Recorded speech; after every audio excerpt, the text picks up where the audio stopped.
Stage మీదకి సింపుల్గా నడిచొస్తాను sir అన్నాను. కుదరదన్నారు. చూశారుగా ఎంట్రీ ఎలా ప్లాన్ చేశారు.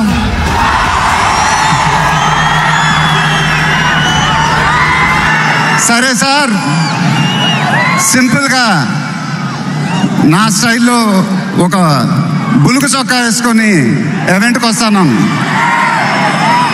కుదరదన్నారు. చూశారుగా డ్రెస్సింగ్ ఎలా సెట్ చేశారు.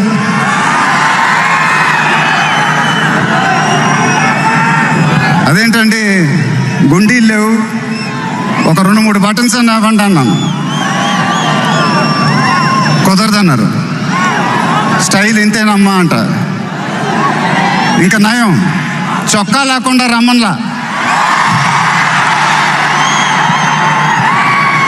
నెక్స్ట్ అదేనేమో. ఇదంతా మీకోసమే.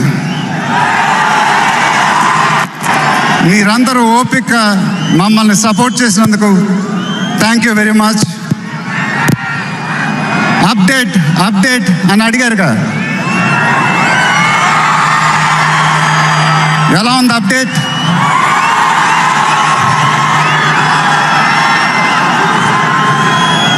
మన డైలాగే చెప్పాలి. దిమ్మ తిరిగి మైండ్ బ్లాక్ అయింది నాకు కూడా.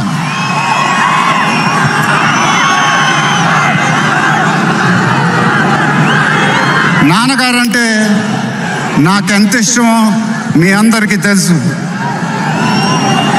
ఆయన చెప్పే ప్రతి మాట వినేవాడిని, ఒక్క మాట తప్ప. ఆయన ఎప్పుడు నన్ను ఒక పౌరాణికం సినిమా చేయమని అడిగేవారు. నువ్వు గెటప్లో చాలా బాగుంటావురా, ఒక సినిమా చేయి అని ఎప్పుడు అడిగేవారు. ఆ మాట ఎందుకో నేను ఎప్పుడు వినలేదు. ఇవాళ నా మాటలు ఆయన వింటూ ఉంటారు.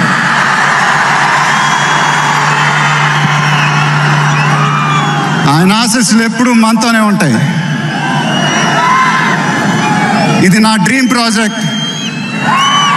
ఒక రకంగా చెప్పాలంటే once in a life time project. దీనికి ఎంత కష్టపడాలో అంత కష్టపడతాను. I'll make everyone proud. Most importantly, I'll make my director the most proud. Varanasi release అయినప్పుడు మాత్రం the whole of India will be proud of us.